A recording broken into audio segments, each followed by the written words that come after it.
Hola chicos, bienvenidos a Pez de Sion. Estamos aquí en el Presbítero Maestro. Es el 1 de noviembre y bueno, esta fecha, como es parte de nuestra cultura, sabemos que se celebra el Día de los Santos o el Día de los Muertos. Así que empezamos nuestro recorrido.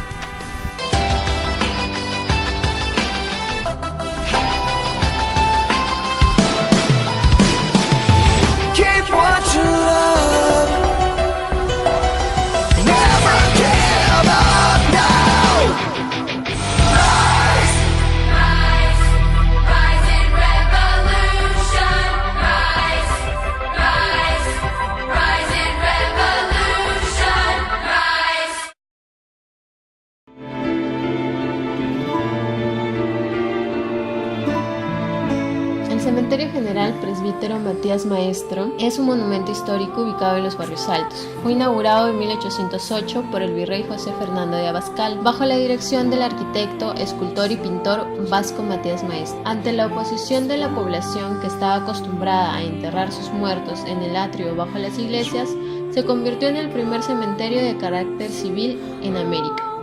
Es el cementerio más antiguo del Perú y fue bautizado con el nombre en honor a su diseñador, el sacerdote Matías Maestro. No cabe duda que fue uno de los espacios más hermosos de la antigua ciudad de Lima. En la actualidad se están haciendo trabajos de recuperación de este espacio.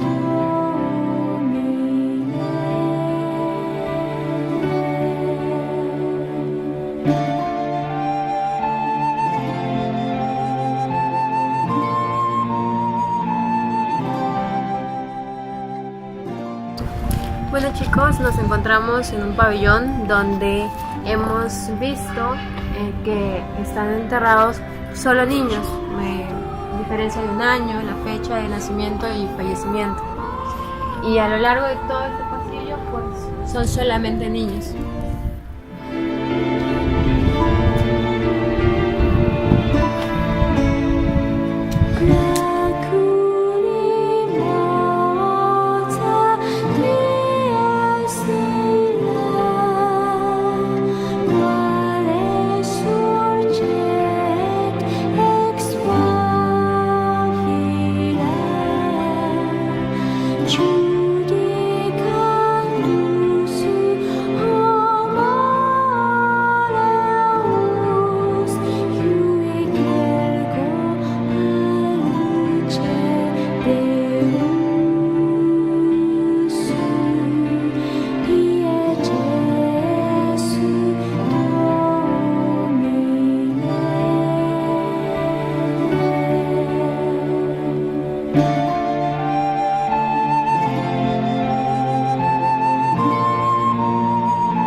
Edward Jan Habich, más conocido como Eduardo Juan de Habich, nació el 31 de enero de 1835 en Varsovia. Llegó al Perú el 9 de diciembre de 1869 y cumplió con varios estudios y misiones encargados por el Estado peruano. Dentro de ellos está la reparación del ferrocarril de Loroya y participó en la comisión encargada de redactar el reglamento del Cuerpo de Ingenieros. Sin embargo, Habich insistía en la necesidad de crear una escuela de ingenieros independiente a la Facultad de Ciencias de la Universidad San Marcos. Fue así que con varios colegas fundó y organizó la Escuela Especial de Ingenieros de Construcción Civil y Minas, aperturada en 1876, conocida actualmente como la Universidad Nacional de Ingeniería. Él fue el primer director y se encargó de esta universidad hasta el fin de sus días. Representó al Perú en la Exposición de París en 1889, contribuyó al desarrollo del Perú a través de diferentes estudios y trabajos de ingeniería que realizó durante su estancia en este país. Al morir dejó más de 1000 informes técnicos sobre irrigación, alumbrado, urbanización y ferrocarriles. Se casó con la dama peruana Virginia Brandon, con quien tuvo 5 hijos. Luego de su fallecimiento, el 31 de octubre de 1909 en Lima, Habich recibió de manera póstuma el título de Ciudadano Honorario del Perú.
Bueno, aquí estamos en la tumba de Manuel Pardo y Lavalle, presidente de la República de 1872 a 1876, fundador del Partido Civil.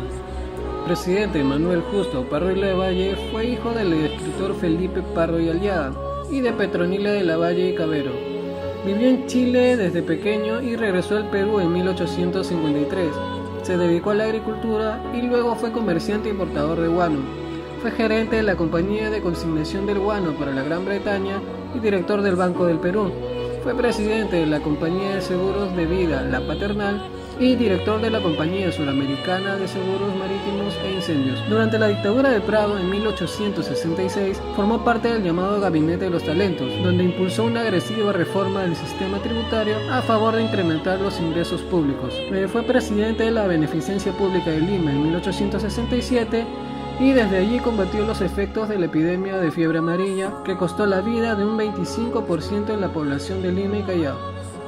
Fue elegido alcalde de Lima por la Junta de los 100 en 1869 y gestionó créditos para la creación de escuelas de artes y oficios, saneamiento de la ciudad y promocionó la primera gran exposición industrial nacional. Fundó el Partido Civil el 24 de junio de 1871 y acordó postular a su candidatura en el periodo de 1872. Pero el grupo más radical del ejército, encabezado por los hermanos Gutiérrez, quiso impedir la llegada del civilismo al poder. Entonces ocurrió una rebelión desarrollada en Lima que terminó con el asesinato del presidente José Balta y la ejecución de los rebeldes por el pueblo. Se preocupó mucho por la educación y promulgó un nuevo Reglamento General de Instrucción Pública, implantando la educación primaria obligatoria y gratuita. Creó en la Universidad de San Marcos la Facultad de Ciencias Políticas y Administrativas, la cual hoy es Ciencias Económicas, también la Escuela de Ingenieros Civiles y de Minas, Escuela Superior de Agricultura, la Escuela Normal de San Pedro para mujeres que quisieran dedicarse al magisterio y la Escuela de Bellas Artes. El gobierno de Prado propuso modernización de la educación, profesionalización de las Fuerzas Armadas, pero muchos de sus proyectos se truncaron debido a la crisis económica peruana generada por gobiernos anteriores. El presidente Pardo terminó sin problema su periodo presidencial y entregó el cargo al presidente Mariano Ignacio Prado. Sin embargo, Manuel Lavalle murió asesinado por el sargento Melchor Montalle en la puerta del Congreso de Lima el 16 de noviembre de 1878, a los 44 años de edad. Tomás Caivano, que es un historiador italiano, comentó que el asesinato de Manuel Pardo no es solo un asesinato de un hombre, fue el asesinato del Perú.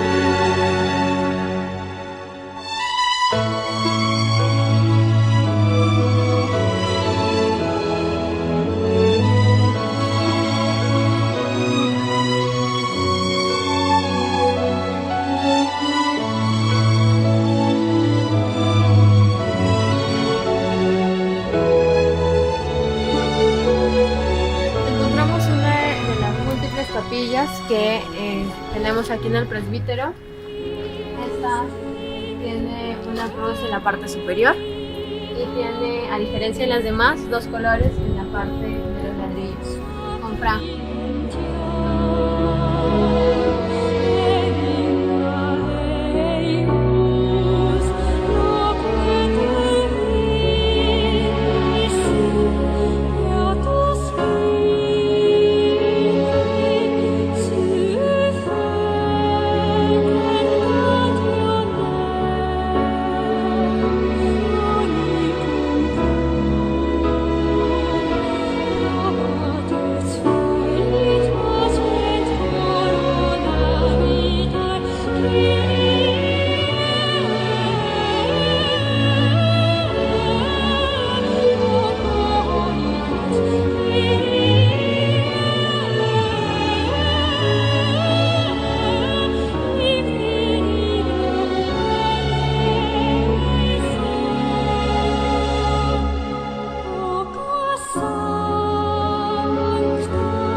Bueno chicos, aquí estamos en la cripta de los héroes. Aquí, bueno, está la tumba de Grao, también de Pardo y también de Fernando Belaúnde Terry.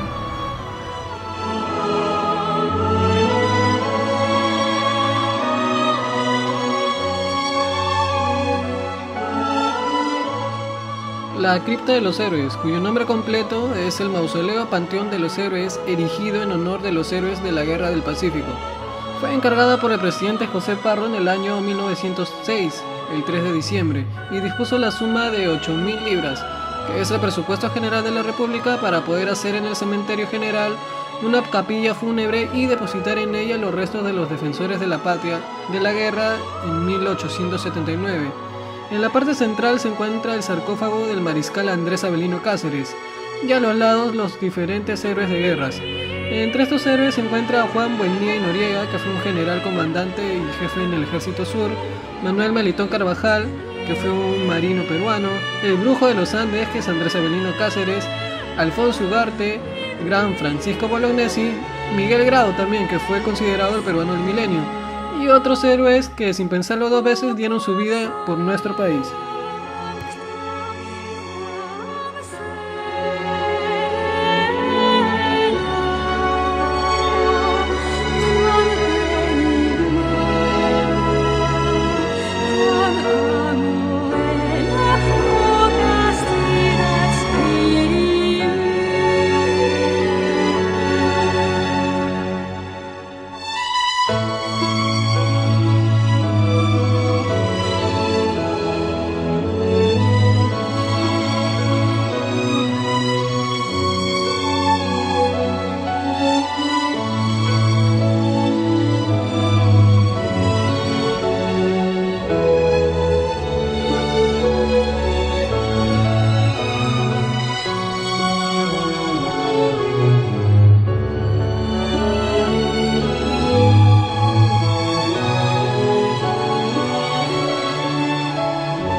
Nació el 4 de noviembre de 1909 en Quilca, Huamachuco. Pasó su niñez en la hacienda Marcabal Grande, junto al río Marañón, y estudió en el Colegio Nacional de San Juan de Trujillo, donde tuvo como maestro al gran César Vallejo. Más tarde estudió Filosofía y Letras en la Universidad de esta misma ciudad y se comprometió temprano en la lucha política. Ingresó a la Alianza Popular Revolucionaria Americana, o sea el APRA, lo cual le valió 2 estancias en prisión, en 1931 y en 1933, para luego ser exiliado en 1934. Ya en Chile, en 1935, publicó La Serpiente de Oro, una historia que trata sobre la vida de nativos a orillas del río Marañón. Y en 1939 publicó Los Perros Hambrientos, una historia que trata sobre el mundo de la alta sierra peruana y presenta la lucha del hombre contra la naturaleza. En 1941 ganó el premio de la literatura hispanoamericana con su gran obra El mundo es ancho y ajeno, un tema indigenista con una comunidad que lucha contra poderes que quieren destruirla, los cuales son la oligarquía terrateniente, el ejército y el gobierno que trabajan a los intereses estadounidenses.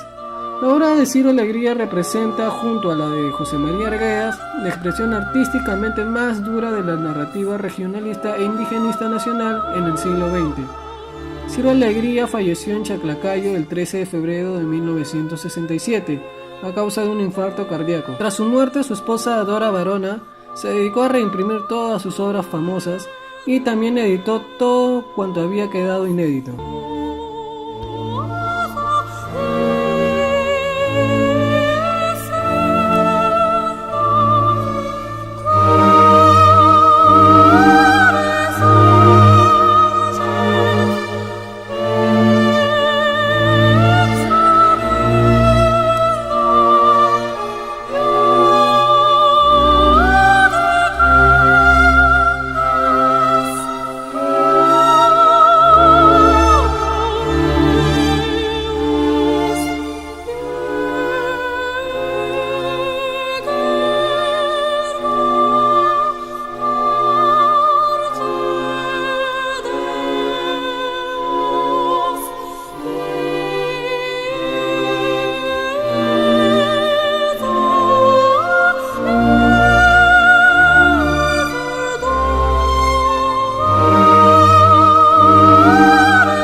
Ramón Castilla nació el 30 de agosto de 1797 y empezó su carrera militar en el ejército español, luchando contra las fuerzas de la independencia mandadas por el general argentino José de San Martín. Pasó a Chile e ingresó al regimiento realista Dragones de la Frontera, donde fue prisionero en la batalla de Chabuco en 1817, pero escapó y regresó al Perú. Más tarde decidió abandonar el ejército español y ofrecer sus servicios al general San Martín. En 1824 ingresó en el ejército del libertador Simón Bolívar y bajo sus órdenes participó en la batalla de Ayacucho, por la cual el Perú consiguió su independencia.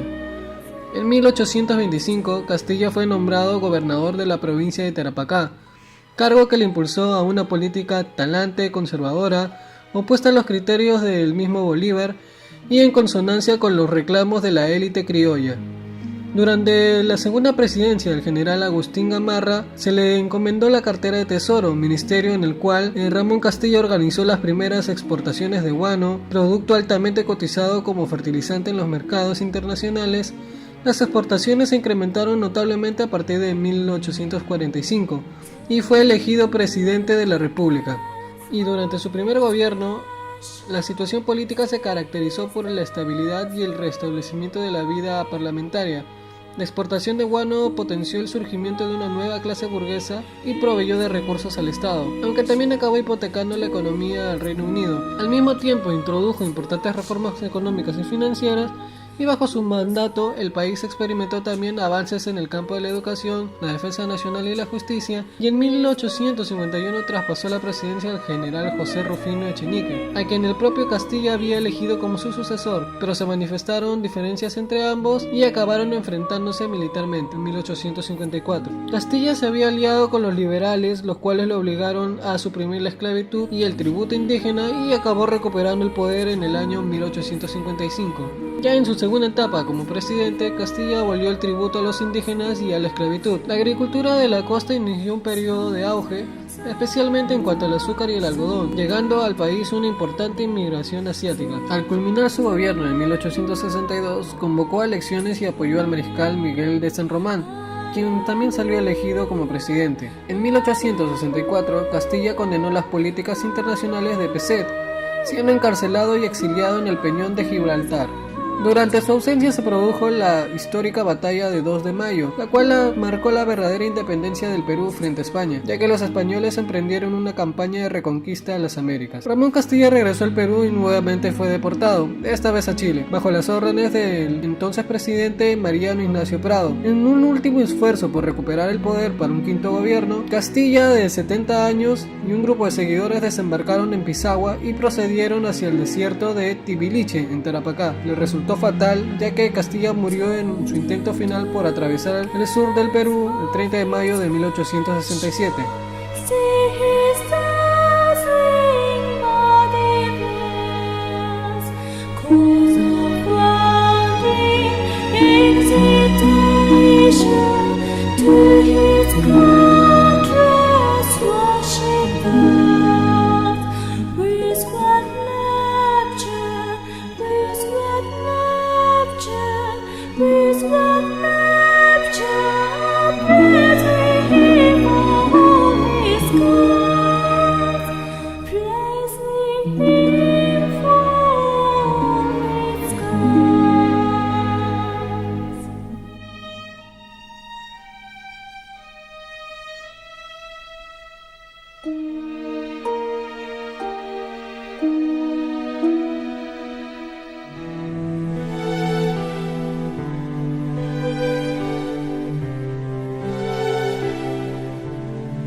Que está, bueno, hay tumbas desde 1958. Vemos también una estatua con un ángel a mi lado derecho. También pertenece a una familia noble del mismo año, de 1950. Y podemos ver que todo este pabellón podemos encontrar de diferentes personas, personas que han fallecido, personas que aún les traen recuerdos de flores, incluso familias enteras sepultadas aquí.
Abraham Valdelomar fue un gran narrador peruano que encarnó el tránsito definitivo del modernismo a las vanguardias y es considerado, junto a José María Uguren y César Vallejo, uno de los forjadores de la literatura peruana contemporánea. Nació en Ica en 1888 y fue poeta prevanguardista, croniqueador refinado, agudo ensayista, dramaturgo frustrado y un cuentista versátil y expresivo, que con el cuento del Caballero Carmelo en 1913 inauguró el abandono del exotismo y el artificio modernista, orientándose solo hacia una narrativa genuinamente peruana. En 1905 ingresó a la Universidad Nacional Mayor de San Marcos, pero dejó las clases al año siguiente para emplearse como dibujante en las revistas Aplausos y Silbidos, Monos y Monadas, Actualidades, Cinema, Kill y Blast, donde también trabajó como director artístico, y en 1909 publicó sus primeros versos en la revista Contemporáneos. En el año 1910 aparecieron publicados los primeros cuentos de Valdelomar en las revistas Variedades e Ilustración Peruana, y al año siguiente aparecieron por entregas de la misma revista sus novelas cortas de La ciudad de los tísicos y La ciudad muerta, iniciando su colaboración con el diario La Prensa de la capital peruana. Fue nombrado segundo secretario de la legislación del Perú en Italia el 12 de mayo de 1913 y se embarcó con destino a Europa el 30 de mayo. Aprovechó para escribir una serie de artículos bajo el nombre de Crónicas de Roma. También publicó en La Prensa sus Crónicas Frágiles, donde hizo conocido su seudónimo como el Conde de Lemos, y los diálogos máximos a manera de conversación entre dos personajes como Manlio y Aristipo, que a través de los cuales descubrimos las personalidades de Valdelomar y el escritor José Carlos Mariátegui. En el mismo diario publicó sus crónicas tituladas Impresiones, la columna Fuegos Fatuos, donde desplegó todo su humorismo e ironía, y finalmente sus comentarios sobre la Primera Guerra Mundial, aparecidos en 1917 bajo el rótulo de Al margen del cable. En 1917 ganó el concurso organizado por el Círculo de Periodistas del Perú con su artículo Ensayo sobre la psicología del gallinazo. Valdelomar ya se había convertido en un líder de un grupo de jóvenes escritores y decidió fundar su propia revista literaria para exponer los trabajos de que él sentía acorde con sus gustos literarios. Y es así que el 15 de enero de 1916 apareció el primer número de Colónida, así se llamaba su revista, que tuvo una gran repercusión en el ambiente cultural peruano, hasta el punto de que comenzó a hablarse de un movimiento Colónida. Empezó a recorrer el territorio peruano como conferencista entre mayo y diciembre de 1918 y visitó ciudades como Trujillo, Cajamarca, Chiclayo, Piura y diversos pueblos en los cuales dio charlas sobre temas estéticos, patrióticos y sociales. El 1 de noviembre de 1919, Abraham Valdelomar sufrió un accidente mientras participaba en la segunda sesión preparatoria del Congreso, ya que era diputado de Ica, y murió al cabo de 2 días, siendo trasladados sus restos a Lima. Póstumamente se publicaron Los Hijos del Sol, que son cuentos incaicos, Tríptico Heroico en 1921, libro de poemas patrióticos dedicados a los niños de las escuelas del Perú.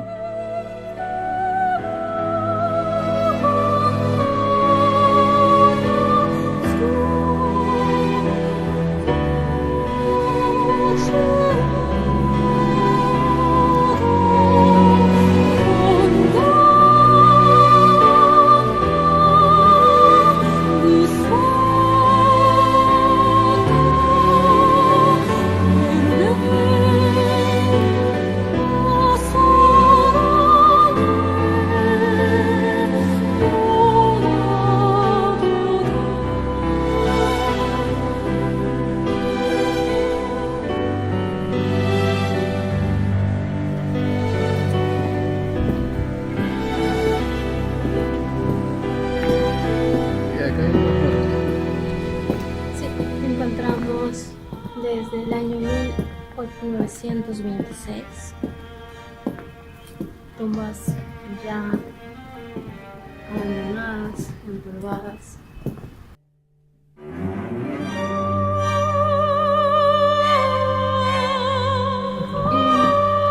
Bueno, vamos a seguir con nuestro recorrido.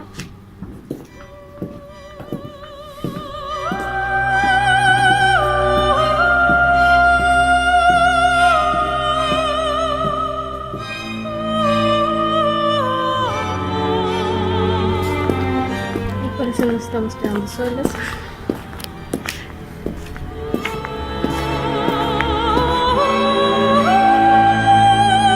Bueno, este es el pabellón donde encontramos desde el año 1976, 80, algunos del 90, pero más son del año 1980.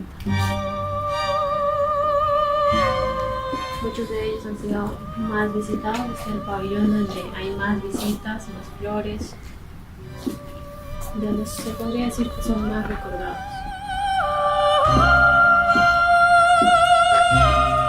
No solo le dejan flores, sino también regalos, cuadros, fotografías, cartas.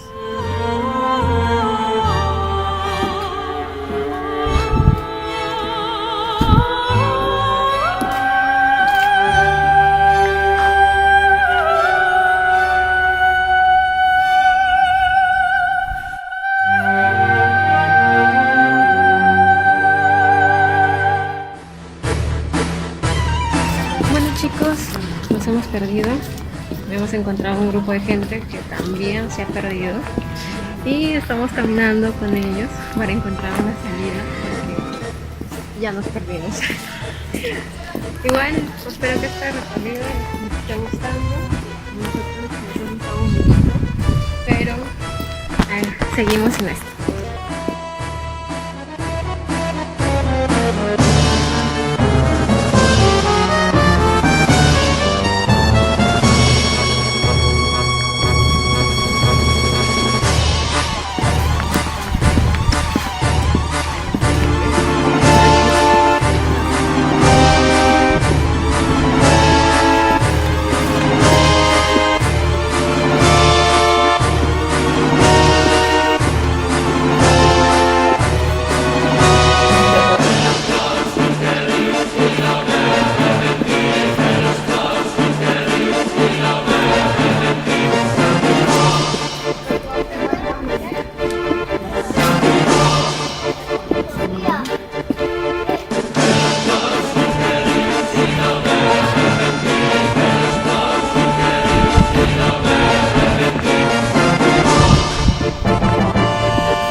recorrido por el presbítero maestro.